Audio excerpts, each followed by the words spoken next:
de Ezeiza.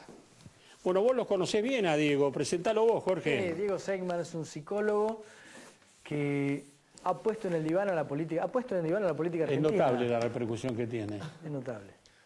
Bueno, basta de piropearme. No piropeamos, te leemos, pero es así, digo, ¿no? Es así porque ha modificado la manera de analizar a los políticos, sacarle cosas que en una entrevista normal, en una entrevista periodística de las tradicionales, no se animaban a decir y a contar. Diego, ¿cómo estás? Charlie, gracias por la invitación, Jorge, por tus palabras también. ¿Cómo están ustedes?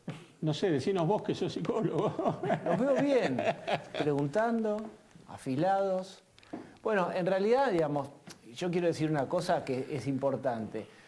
No es una estrictísima sesión de terapia real, sino que tomo algunos elementos, digamos, trato de explorar con las repreguntas, ir hacia las creencias que son como el núcleo duro del pensamiento.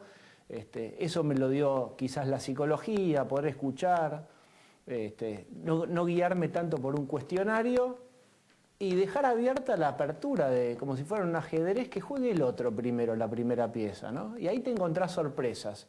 Si vos vas muy atadito a tu tablita de preguntas, en general te perdés cosas. Y ahí hago como si fuera, en eso sí juego a que fuera un paciente. Por supuesto no soy el terapeuta de ellos, ¿no? Digo, y si tuvieras que hacer un diagnóstico, después de haber entrevistado a decenas de políticos de primerísimo nivel en Argentina, ¿cuál es tu diagnóstico de la clase política? Mira, yo te diría así, más que la clase política, yo te podría dar una breve caracterización de Argentina, digamos, ¿no? Que es cariñosa, por supuesto. Argentina tiene algunos rasgos, si vos querés, el país más border. ¿Qué es border?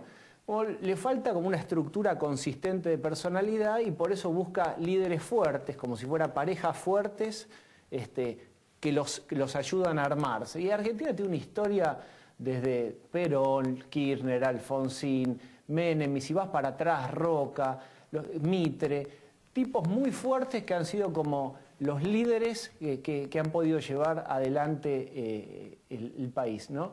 Cuando ha tenido líderes más moderados, no ha ido bien, digamos, por ejemplo, de la Rúa, etc. Y otra característica es la mímesis y la oscilación en los rasgos de, si vos querés, estéticos, ideológicos. Argentina fue, durante el menemismo, mirábamos a Miami, en esta década mirábamos hacia Latinoamérica. Yo siempre hago el chiste, digo que el único medio de transporte que llega a horario en Argentina es el péndulo, porque vamos de un lado a otro, todavía falta como la consistencia de la identidad final. Bueno, uno de los puntos, Ricardo, me interesa liderazgos fuertes. ¿Tienen los argentinos? A veces puede ser que el liderazgo fuerte se confunda con algo de autoritarismo, digo, ¿no? Y ahí opera algo terrible, pero instalado, que es que hay cierto consentimiento de la población, de los votantes, a que este tipo de líderes son los que pueden funcionar. Se considera que Argentina, en el parque de diversiones, es esa especie de potro mecánico que son muy pocos los que pueden durar más de 10, 15 segundos, y aquel que puede jinetear la Argentina, digamos, casi en un pacto feudal, se toleran algunas cosas. Digo, en el 2013 la Universidad de Belgrano hizo una encuesta en Capital y le preguntó a los porteños qué les parecía la cuestión de la corrupción en relación con la economía. Y el 55%, un poquito más de la mitad, dijo que si la economía iba bien, tolerarían cierto nivel de corrupción. O sea, el señor feudal, ¿te acordás que tenía el derecho de pernada? Claro. Es el roban pero hacen. Bueno, algo de eso hay.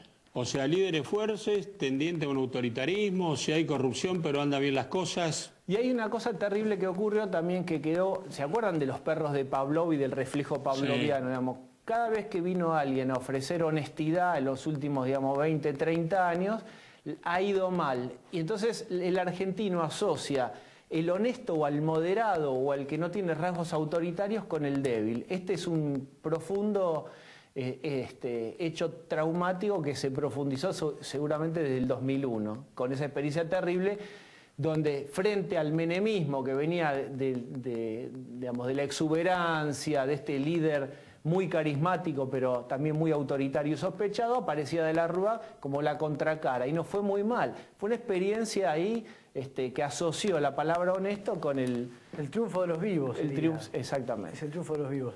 Ahora, y hacia adelante, ¿qué te imaginás?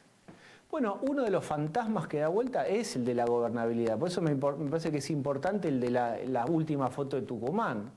La oposición tiene mucho más necesidad de tener ese tipo de fotos que Scioli. Pues todo el mundo sabe, digamos, cuál es el gran fantasma del votante. Bueno, que esto más o menos siga, que la economía no corra riesgo, digamos. Había un psicólogo, se llamaba Maslow, ya murió hace muchos años, americano, hizo una pirámide. ¿Qué es la pirámide de la autorrealización? Digamos, ¿qué necesita un ser humano para ser feliz? Y entonces voy a dibujar acá en el aire, con tu permiso, Charlie, con la tiza imaginaria, una pirámide. El tipo decía, acá abajo están las necesidades más básicas, el alimento, en la segunda está la seguridad, que está, por ejemplo, ahí el empleo, poder conservar el empleo. Recién en el vértice de la pirámide estaba lo existencial, la corrupción, la verdad, la mentira. En los últimos 30 años los argentinos no hemos podido pasar de las primeras dos estratos de la pirámide. Por lo tanto, aquel que asegura estos dos primeros estratos, en general, es aceptado por el votante. Diego, y esta es una sofisticación. ¿Cuándo la corrupción mide? Poco. Cuando la economía empieza a ir mal. Pero digo, las encuestas en la Argentina han reflejado últimamente las necesidades básicas de la sociedad. Son la seguridad, trabajo, bajar la inflación, todo en la planta baja de la pirámide. Exactamente, pero vos fíjate que todavía hablan más por ahí los indicadores que la calle en este sentido. Todavía no tenés familiares que hayan perdido el trabajo, todavía no tenés amigos que hayan perdido el trabajo. Es una futurización que es probable que mirando el tablero lamentablemente pueda ocurrir. Pero el argentino aprendió a ser operativo concreto, digamos, que en psicología es una de las etapas evolutivas más primarias, que es muy difícil pensar o hacer un cálculo de qué va a pasar en 2 años, porque la verdad es que todos los presidentes que han venido, esto una vez se lo escuché a Fontevecchia y me pareció muy interesante, ninguno de ellos terminó haciendo o diciendo exactamente lo que parecía que iba a hacer. Bueno, Menem dijo, si llegaba a decir lo que iba a hacer, no me votaba. Y guiñó un ojo y los argentinos se lo festejamos. ¿Pero por qué? Porque la economía en ese momento iba bien. Seguramente si lo hacía en el tramo final hubiera sido peor recibido eso, ¿no? Diego, y ahora, ¿cómo te imaginás vos al votante tomando una decisión ahora en octubre? ¿Por dónde va a ir el votante?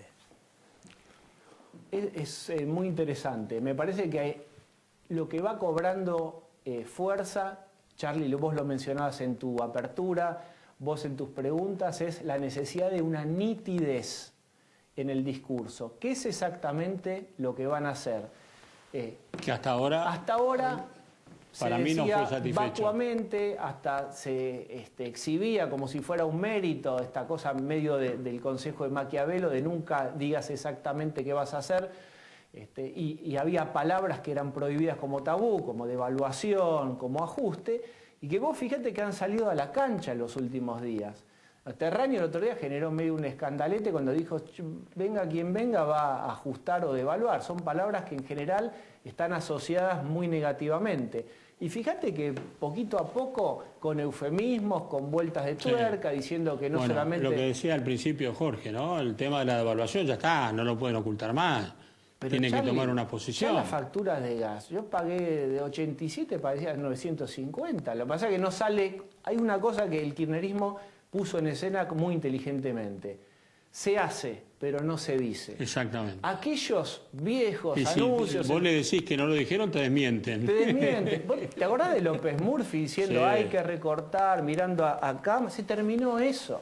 Bueno, duró una semana y media más después de eso López Murphy, no duró más. Hay un fenómeno psicológico muy terrible que uno ve y muy particular, que es, parece que el argentino tolera que se haga ese ajuste, pero no encima que se enuncie.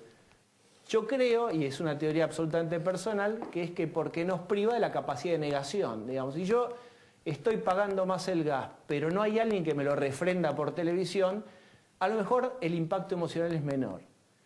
Es notable, ¿eh? Ya está ocurriendo el ajuste. Sí, claro. ¿La nafta cuánto subió? Pero está bien, ya pasa. ¿Y la inflación cuánto sube? No lo que te dicen, lo que sube. Es así. Diego, y volviendo sobre el votante, vamos por el lado de los candidatos. Muchos dicen, están empezando a decir la verdad. ¿Cuándo empiezan a decir la verdad los candidatos? Había una vieja teoría de Baglini: cuanto más lejos del poder están, pueden decir más cosas. Pueden decir más cosas. Cuando más cerca no pueden decir todo, porque si no, no lo van a votar. Eso fue divino de Baglini, que fue casi un algoritmo, un modo de matematizar el discurso, las declaraciones públicas. En un momento parecía, por ejemplo, que Massa jugaba al teorema de Baglini y prometía cosas medio inalcanzables porque no llegaba. Ahora parece haberse corregido y da mensajes como muy certeros y muy ajustados, y esto parece que le dio resultado. Y me parece que ese es el camino que se le viene al espectro Cambiemos y a Macri. Va a tener que nitidizar un poco qué es lo que va a hacer, y es el drama de Scioli. Scioli está tomado de los dos. Bueno, está qué buena tironeado. Palabra, drama. Tiene un drama Scioli.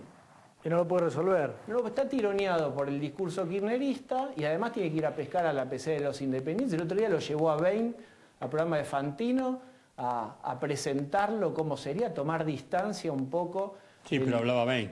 Claro. Entonces me parece que ahí van a tener que mostrar los jugadores que salen a la cancha, porque la gente, y esto me parece sano, Charlie, que empiece a pedir, que empiece a explicar. Bueno, yo creo que la sociedad está requiriendo que haya más precisiones de los candidatos. Pero ¿cómo puede ser que vos te vas de vacaciones y te dicen qué hotel, qué remis, qué transfer, qué vas a comer, y acá no sabes qué ministro de Economía, qué van a hacer, quién va...